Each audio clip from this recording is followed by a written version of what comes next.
परणी बैजनाथच्या वैजनाथाला मी नमन करतो. हर हर महादेव.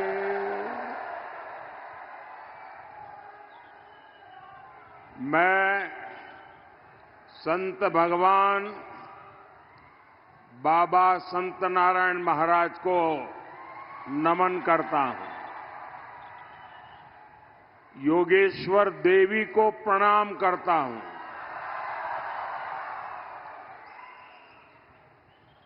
बीड़ का हमारे स्वर्गीय गोपीनाथ मुंडे जी से दिल का रिश्ता रहा है.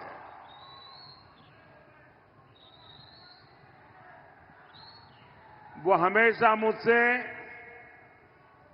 बीड़ और मराठवाड़ के विकास के लिए चर्चा करते थे. मैं उन्हें बहुत भावपूर्वक याद कर रहा हूं. और साथियों, मेरा एक दुर्भाग्य रहा कि 2014 में आपने जब मुझे देश की सेवा करने का दायित्व दिया, तब मैं देश भर में से गोपीनाथ जी जैसे साथियों को चुन चुन करके दिल्ली ले गया था, ताकि हम मिलकर के देश की सेवा करें. गोपीनाथ जी के पास मुझसे भी ज्यादा अनुभव था.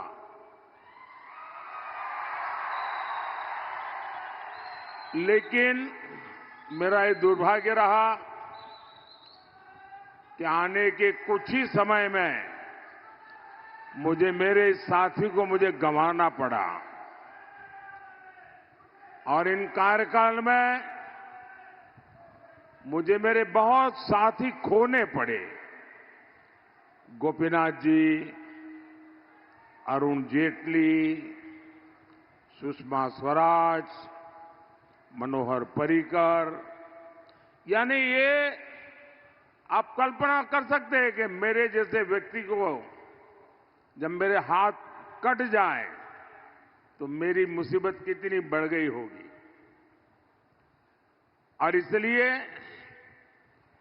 इन सब साथियों की मुझे बहुत याद आना, और यहां जब आया हूं तो स्वाभाविक रूप से गोपीनाथ जी की याद आना, और जो मैं कमी महसूस करता हूं वो मुझे फील होता है. साथियों, आज तीसरे फेज का मतदान खत्म होने पर है, और साथ ही इंडी अघाड़ी की उम्मीदें भी खत्म हो गई है. पहले चरण में इंडी अघाड़ी पस्त हुआ, दूसरे में ध्वस्त हुआ, और आज तीसरे चरण में इंडी अघाड़ी का कहीं कोई छोटा मोटा दिया अगर जल रहा था वो भी बुझ गया है. साथियों, मोदी विकसित भारत के मिशन पर निकला हुआ है. इस संकल्प के लिए आज मैं आपसे कुछ मांगने के लिए आया हूं. मुझे आपके आशीर्वाद चाहिए.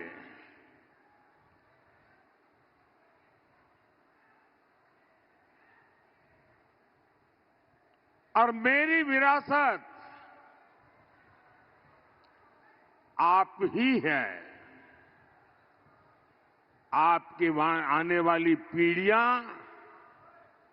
वो ही मेरी विरासत है. मैं आपके भविष्य को बेहतर बनाने के लिए निकला हूं। मैं आपके बच्चों के भविष्य को बेहतर बनाने के लिए दिन रात मेहनत कर रहा हूं। आप ही मेरा परिवार है।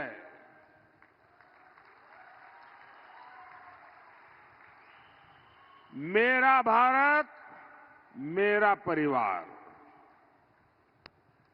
लेकिन साथियों, आप जानते हैं, ये इंडी अगाड़ी किस एजेंडे के साथ चुनाव में है?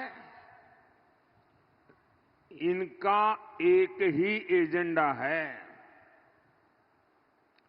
ये सरकार में आएंगे तो मिशन कैंसल चलाएंगे। इन्होंने कहा,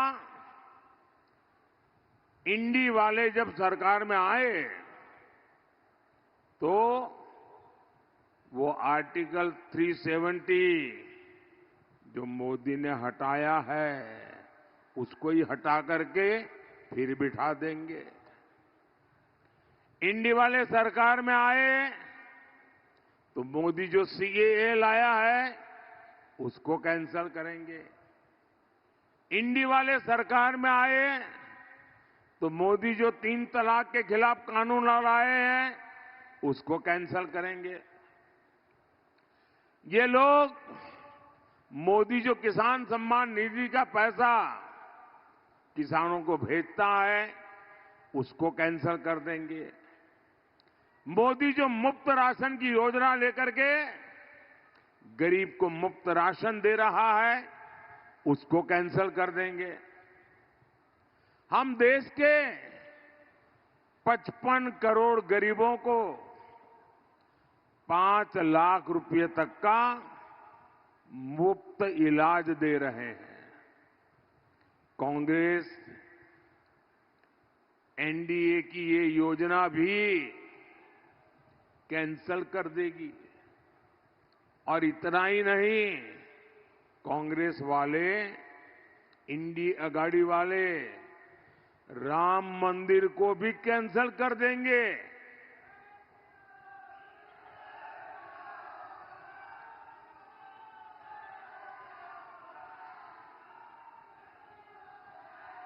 आप चौंकिए नहीं। एक पुराने कांग्रेसी नेता ने जो 20-25 साल कांग्रेस में रहे, जिन्होंने कुछ समय पहले ही कांग्रेस छोड़ी है, उन्होंने एक सनसनीखेज खुलासा किया है।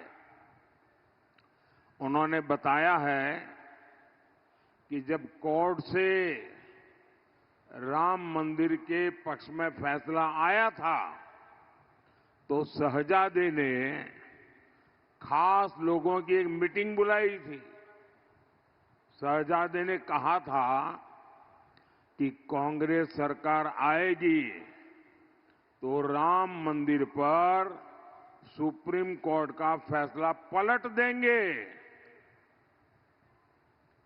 इनके पिताजी ने तुष्टीकरण के लिए 3 तलाक के मामले में साहबानो केस में सुप्रीम कोर्ट का जो जजमेंट आया था उसके निर्णय को पलट दिया था।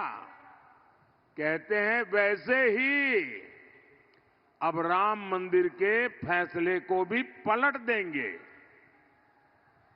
साथियों, आज ही इंडी गठबंधन के एक और नेता ने कहा है कि राम मंदिर तो बेकार है। बताइए, यही नेता पहले भगवान राम की पूजा को पाखंड बता चुके हैं। किसी और धर्म के लिए ये ऐसी भाषा सपने में भी बोलने की हिम्मत नहीं दिखा सकते, लेकिन तुष्टीकरण के लिए, वोट बैंक के लिए ये लोग बार बार प्रभु श्री राम का, राम भक्तों का लगातार अपमान कर रहे हैं। क्या ऐसे लोगों का इंडी गठबंधन, आप मुझे जवाब देना, क्या ऐसे लोगों का इंडी गठबंधन महाराष्ट्र के गौरव को बढ़ा पाएगा? जरा पूरी ताकत से बोलिए, बढ़ा पाएगा? बढ़ा पाएगा? साथियों, कांग्रेस अब खुलकर वोट बैंक और तुष्टीकरण का खेल खेल रही है। आपने सुना होगा, इंडी अगाड़ी के लोग वोट जिहाद की अपील कर रहे हैं।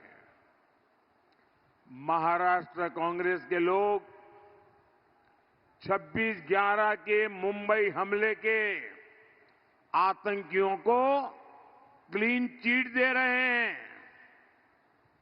शिंदे जी ने अभी अपनी भाषण में इसका उल्लेख भी किया। कसाब समेत जो 10 आतंकवादी पाकिस्तान से आए थे, ऐसा लगता है कांग्रेस उनसे कोई रिश्तेदारी निभा रही है। देश पूछना चाहता है,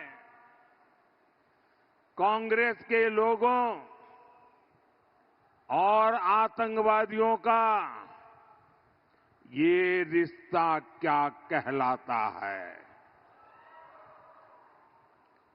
देश भूला नहीं है वो दिन जब कांग्रेस के समय में आतंकियों का स्वागत प्रधानमंत्री आवास में होता था और देश ने वो दिन भी देखा था जब दिल्ली में बाटला हाउस में मारे गए आतंकियों के लिए कांग्रेस की सबसे बड़ी नेता आंसू बहा रही थी। आतंकवादियों के मरने पर इंडी अगाड़ी वालों, वही दिन देश में वापस लाना चाहते हो? याद रखो, मोदी चट्टान बनकर तुम्हारे सामने खड़ा है।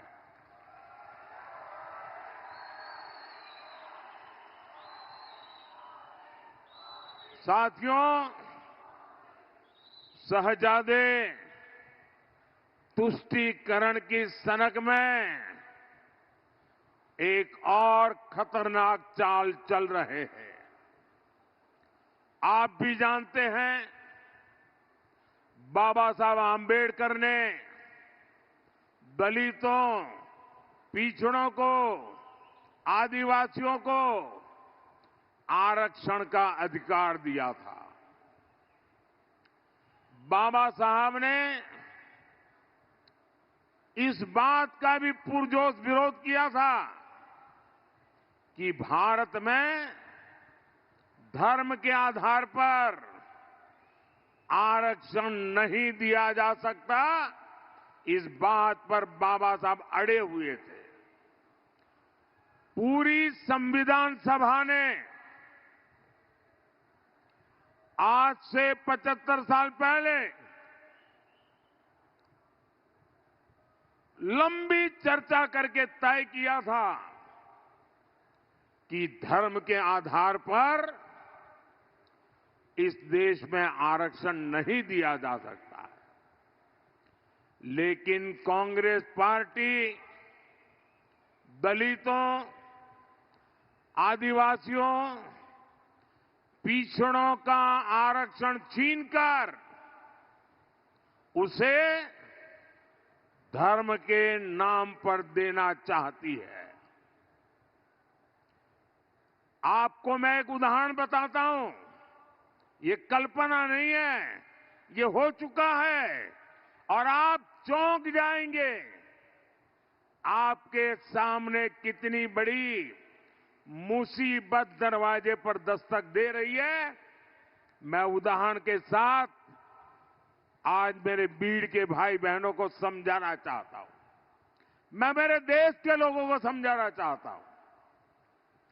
कर्नाटका में कांग्रेस की सरकार है।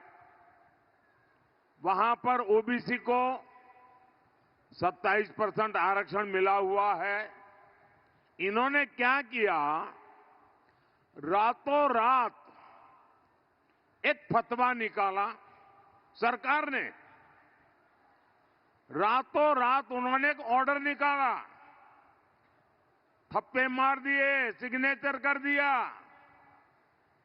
और ऑर्डर क्या निकाला, कर्नाटका में जितने भी मुसलमान हैं सबको रातों रात उन्होंने ओबीसी बना दिया, घोषित कर दिया आज से ये ओबीसी है।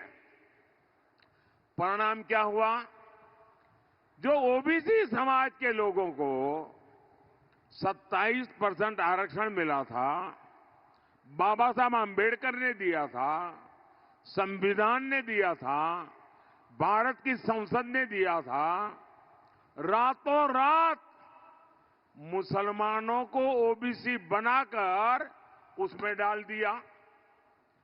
तो जो ओबीसी के पास था उसमें डाका डाल दिया, रातों रात चोरी करके लूट लिया और जो पहले इसका लाभ लेते थे उसका बहुत बड़ा हिस्सा मुसलमानों के खाते में चला गया। अब मुझे बताइए, क्या इस प्रकार का खेल आपको मंजूर है?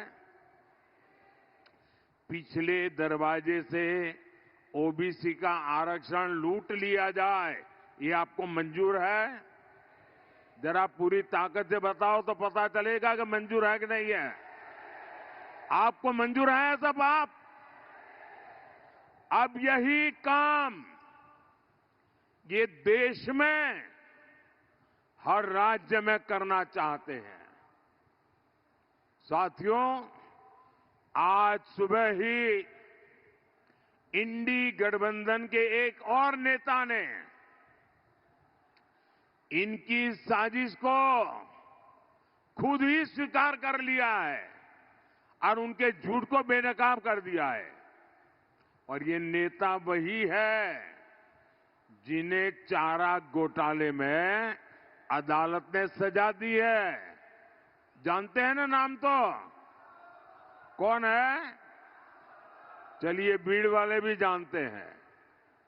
इंडी गठबंधन के इस नेता ने आखिरकार स्वीकार कर लिया है कि ये लोग मुसलमानों को पूरा का पूरा आरक्षण देना चाहते हैं। यानी अभी जो एससी, एसटी, ओबीसी को आरक्षण मिलता है वो बंद करके ये लोग पूरा का पूरा आरक्षण मुसलमानों को देना चाहते हैं। आज सुबह उन्होंने कहा है ये इस देश के हर दलित, पिछड़े, आदिवासी के लिए खतरे की घंटी है। इसलिए आपको इंडी गठबंधन के इरादों से सावधान रहना है। भाइयों बहनों,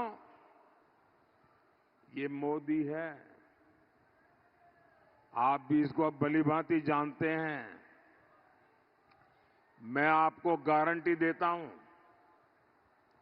जब तक मोदी जिंदा है,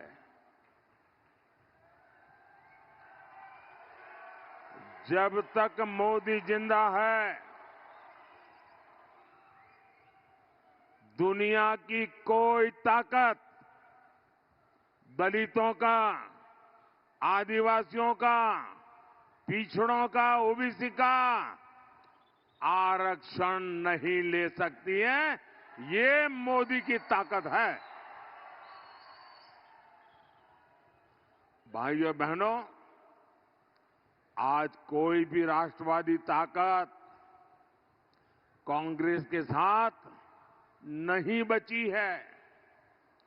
असली राष्ट्रवादी कांग्रेस पार्टी बीजेपी के साथ है। बाला साहब ठाकरे की असली राष्ट्रवादी शिवसेना बीजेपी के साथ है।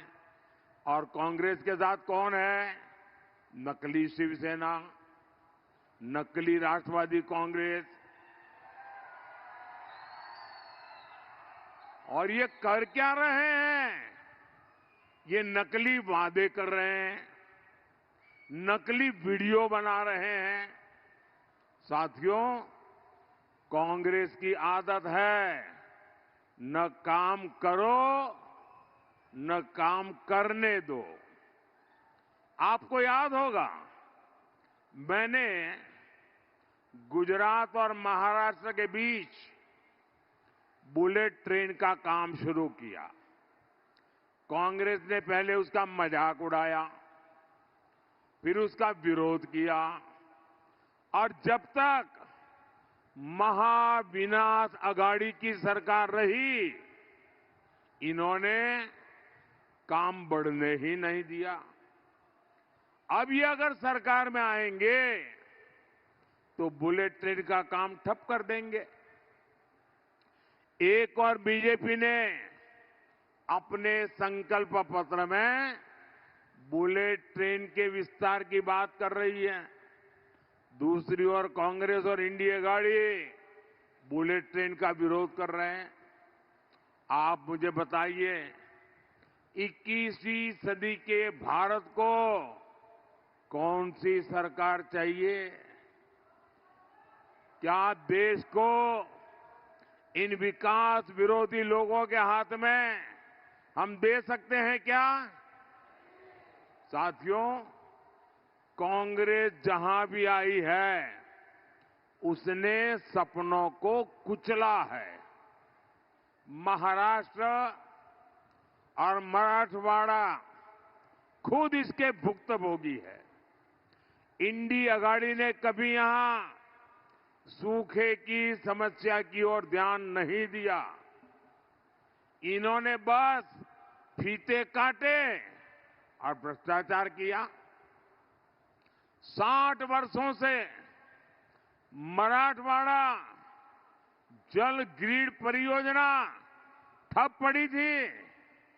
आज एकनाथ शिंदे जी, देवेंद्र फडणवीस और अजित पवार मिलकर सिंचाई परियोजनाओं को मिशन मोड में आगे बढ़ा रहे हैं। साथियों, हमने पीएम कृषि सिंचाई योजना के तहत महाराष्ट्र के 27 प्रोजेक्ट को चुना है। इनमें से 10 प्रोजेक्ट पूरे भी हो चुके हैं। बाकी प्रोजेक्ट भी जल्द पूरे कर लिए जाएंगे। जब देवेंद्र फडणवीस जी की सरकार ने महाराष्ट्र के लिए बलिराजा जल संजीवनी स्कीम बनाई थी, लेकिन इंडी अघाड़ी सरकार ने उसे भी रोक दिया था। लेकिन अब इस स्कीम को गति मिली है। एनडीए को आपका आशीर्वाद ये सुनिश्चित करेगा कि ये मराठवाड़ा पानी के संकट से मुक्त हो। साथियों, मोदी किसी बड़े शाही परिवार से नहीं है। वो गरीबी से निकलकर आपके आशीर्वाद से यहां पहुंचा है। मुझे पता है किसान एक फसल के लिए कितनी मेहनत करता है। उसकी फसल अगर खराब हो जाती थी तो उस पर क्या बीतती थी।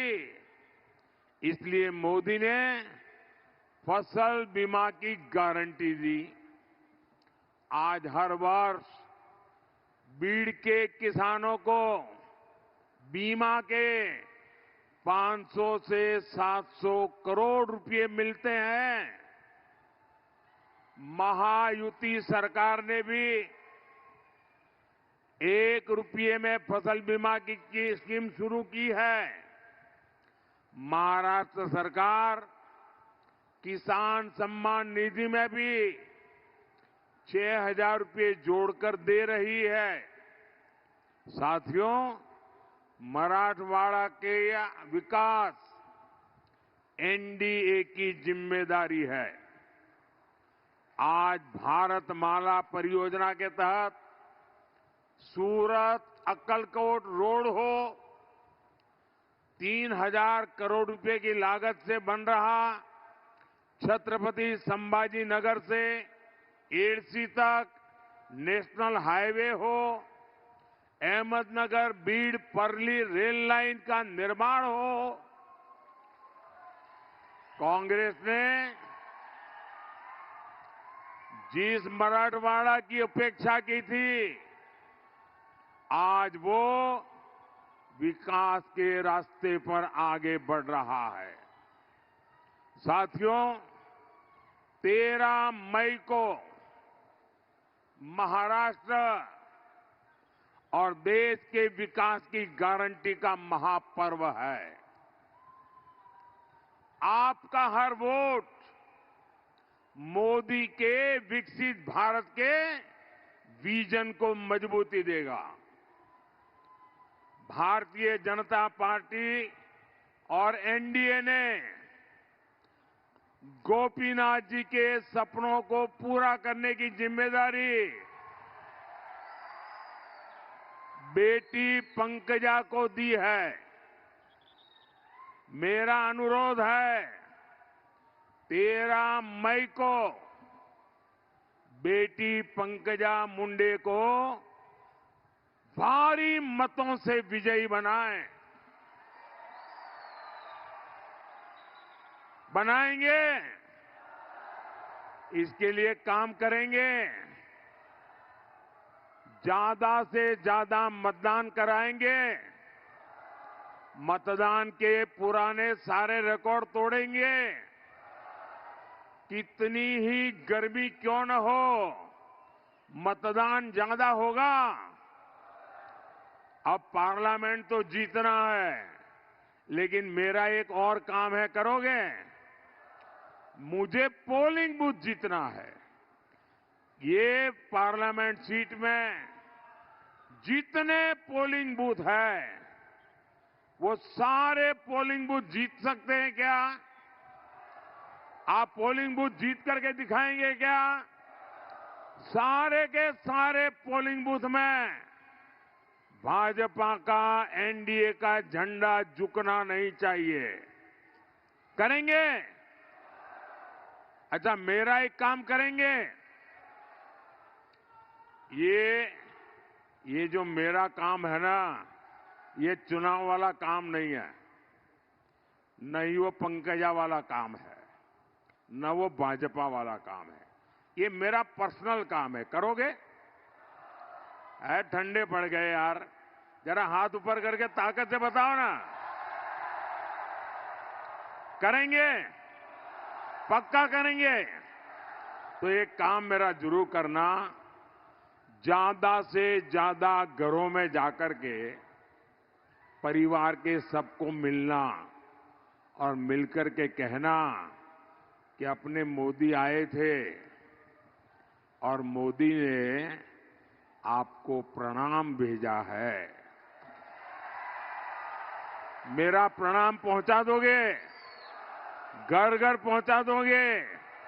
हर माता बहन को पहुंचा दोगे? हर बुजुर्ग को पहुंचा दोगे? जब आप उनको मेरा प्रणाम पहुंचाओगे ना, वो जरूर मुझे आशीर्वाद देंगे। और जब वो मुझे आशीर्वाद देते हैं तो मेरी ऊर्जा अनेक गुना बढ़ जाती है। और आपके लिए खपने का मेरा संकल्प मजबूत हो जाता है। मेरे साथ बोलिए, भारत माता की, भारत माता की, भारत माता की। बहुत बहुत धन्यवाद।